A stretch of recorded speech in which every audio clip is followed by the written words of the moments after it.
pada pagi hari ini kultum akan disampaikan oleh Bapak Miftah Toha. Kepada beliau waktu dan tempat dipersilakan.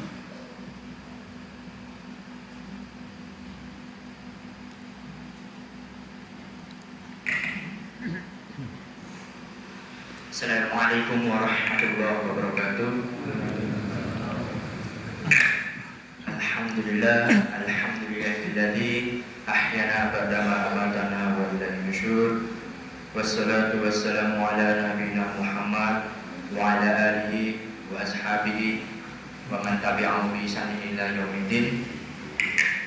Bapak Ibu jamaah yang dirahmati oleh Allah Subhanahu wa taala, sebelum saya mulaikan kultum subuh saya pada pagi hari ini, saya berdiri di sini menggantikan bapak saya atas nama Bapak Iman Permadi.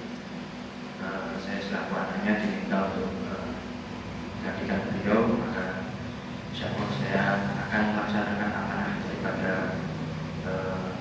ayah saya. Bapak Ibu jamaah yang dirahmati oleh Allah Subhanahu wa taala, bulan puasa atau pada Ramadan kali ini ada banyak sekali penyebutan ataupun bulan Ramadan ini banyak sekali nama-namanya atau ya semacam label atau lakop.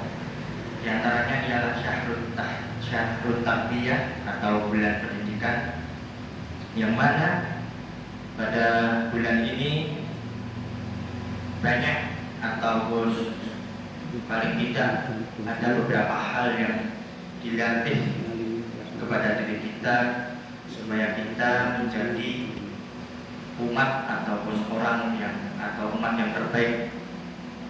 Di antaranya adalah sifat sombong yang perlu ditekan atau tidak boleh diumbarnya sifat sombong. Di dalam bulan Ramadan ini banyak sekali sifat-sifat dasar manusia yang itu menjadikan atau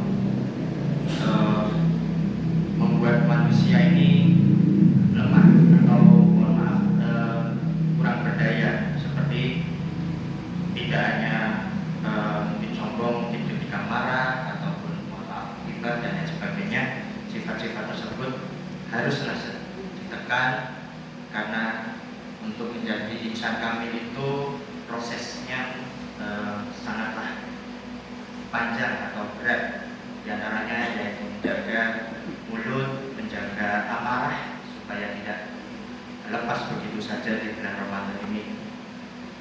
Kesadaran ini tentunya perlu dirawat supaya kita menjaga kodrat atau tidak melampaui batas daripada apa yang telah ditetapkan Allah kepada manusia.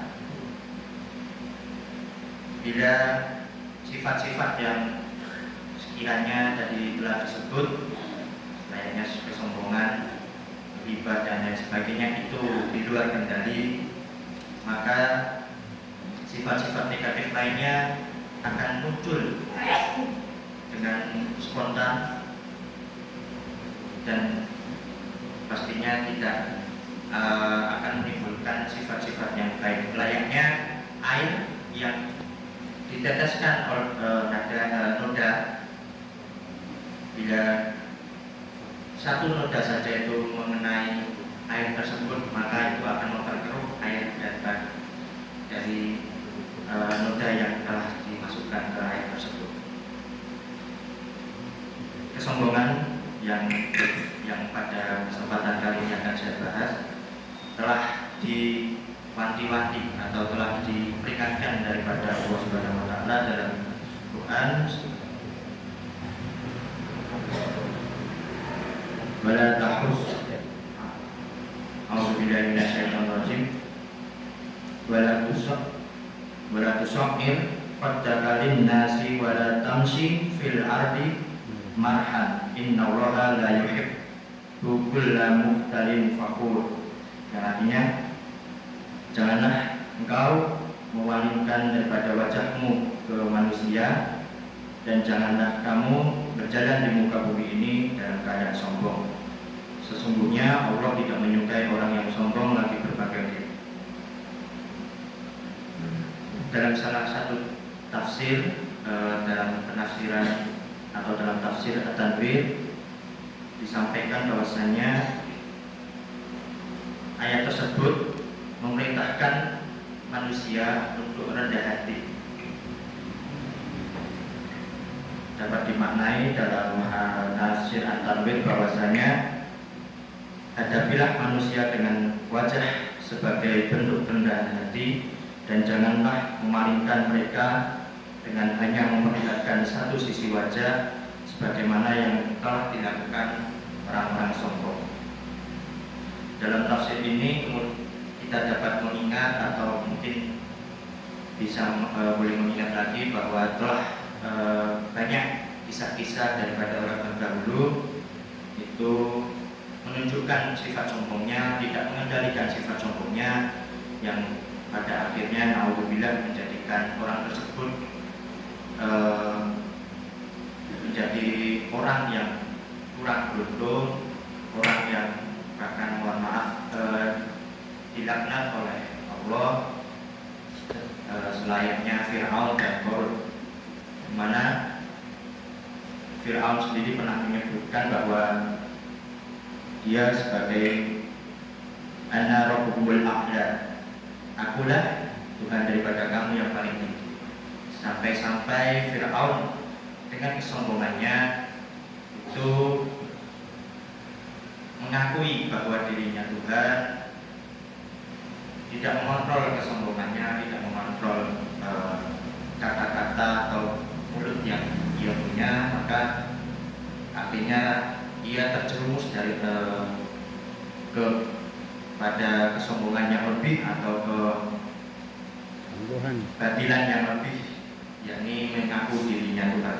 Adapun Qarun yang sebelumnya mohon maaf dari kalangan yang kurang berada, kemudian ketika Allah menitipkan atau memberikan harta kepada Qarun ini kemudian memandang rendah banyak manusia, diantaranya adalah Nabi Musa dan para pengikut daripada Nabi Musa.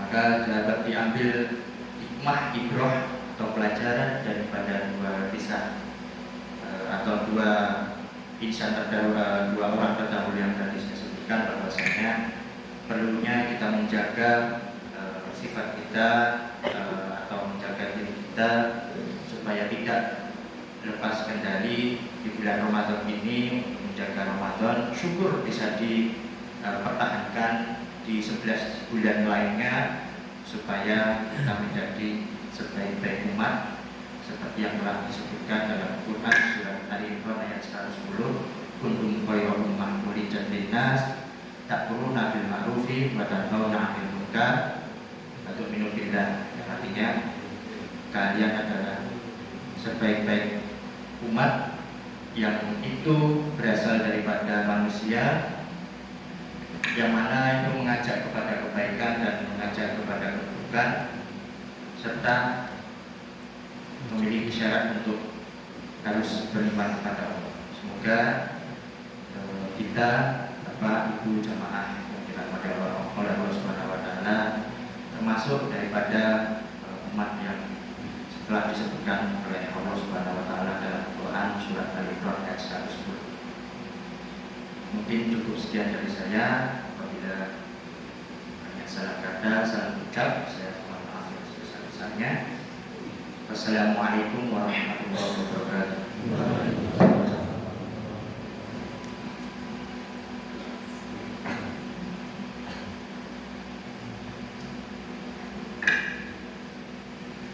Terima kasih kepada saudara Miftah Doha yang telah menyampaikan kajian pada kesempatan pagi hari ini.